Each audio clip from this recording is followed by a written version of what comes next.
Got him. Smoke, dude. Let's fucking go. All right, guys. Check it out.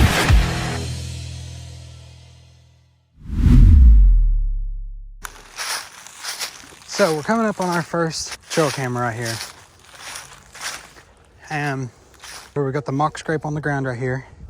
Just from first glance, I can obviously see that there's tracks in the scrape, some scrapes there as well. And we've got our licking branch hanging from there. First, we're gonna check the camera, and then I'm gonna demonstrate how mock scrapes work once we get to the second mock scrape. But one thing I wanted to point out is that I did have this feed on the ground called deer crack. It's something new that I've been testing out, and this ground is tore to pieces. So no doubt we're gonna have some nice pictures on this camera.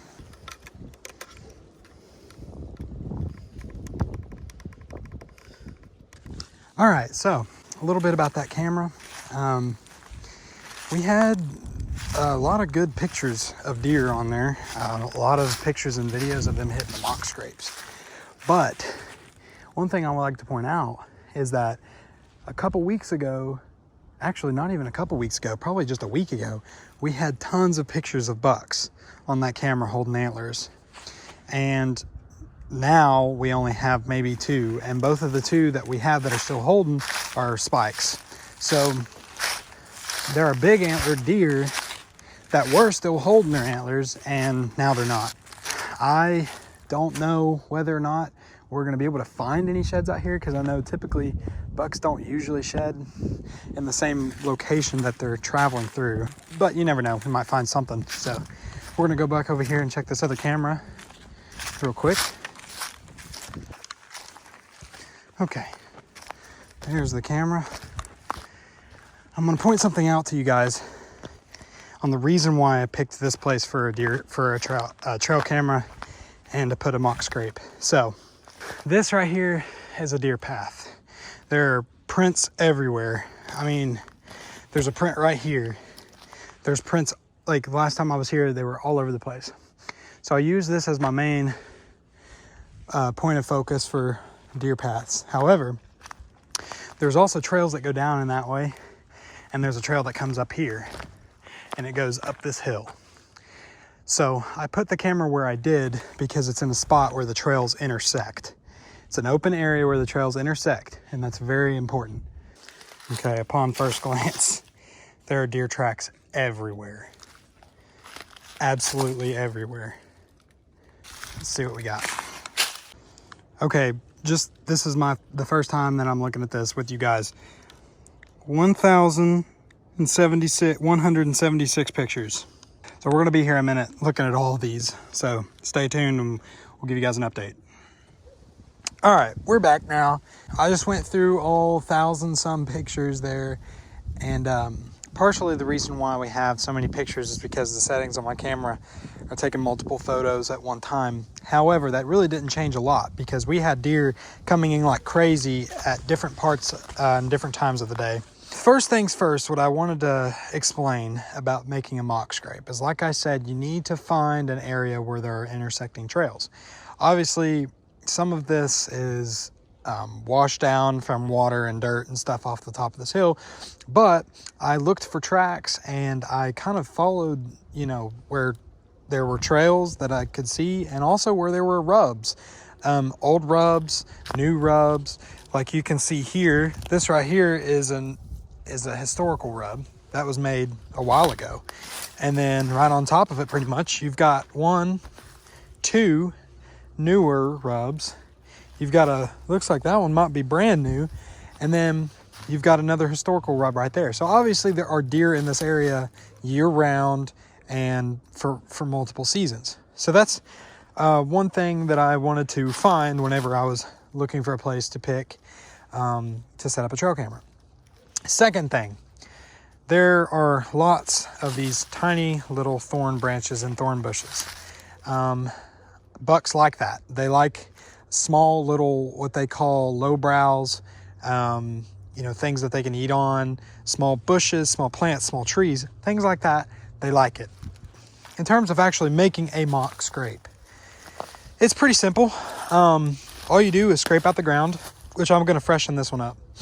Now, when it comes to picking a branch, some people think that it really matters about what kind of branch you pick, what kind of tree it's from, what kind of, how length does matter. But as far as the type of branch, it doesn't really matter to me as long as it looks natural. It doesn't look like something, you're not picking some kind of a branch off of a tree that's not even in this area, So this is obviously from one of the trees back here. And I made it to where it came down to about waist height. That way, not only can big deer hit this, but fawns as well. And that's going to be very important because every single deer that gets their scent on the end of this, because they use their scent glands from their face, their nose, their ears, their eyes, everything. Every single gland that puts scent on this branch is going to stay there, and the next deer that comes through is going to smell that. And the next deer that comes through is going to smell that. So it's just a repeating process over time of deer hitting this mock scrape and smelling other deer on it, and it creates a natural funnel for deer on your property. It's really simple. I try to find a tree like this that hangs over top of where I want to place the mock scrape, and I take a rope of some sort. You don't need a very long one, and I just tie it to the top of that tree. And you scrape out the ground from underneath of you, and you set up a camera, not right on it, but a little ways away. Like I got that camera over there, and it's facing this exact direction.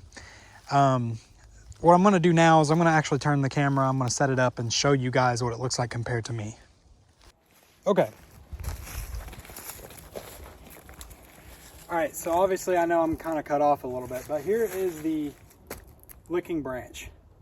So this comes down to about waist height. And like I said, that's extremely important because you're going to need that for all types of deer of different sizes and different heights to hit this branch. It's extremely important.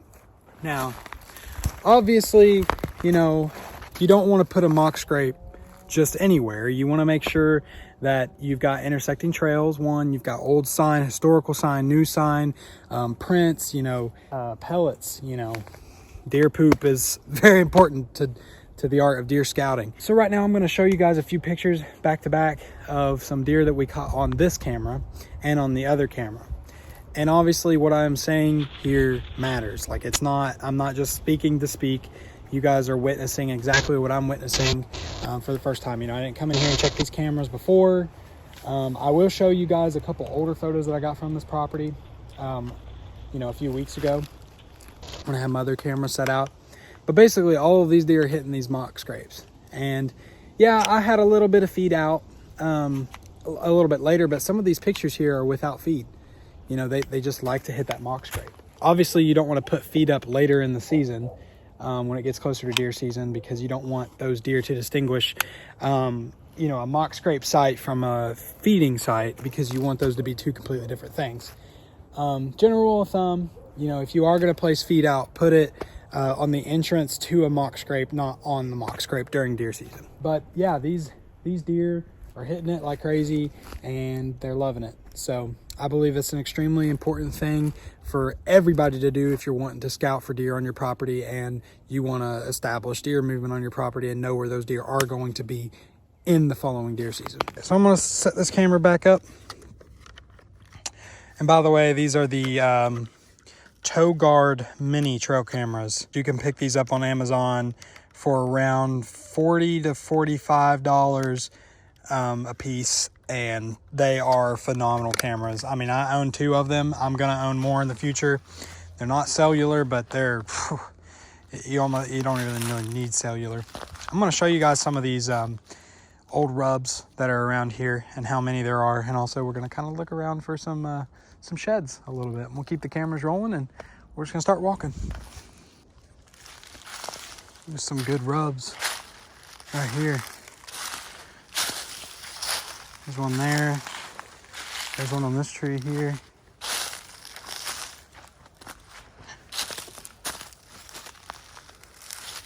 Massive historical rub.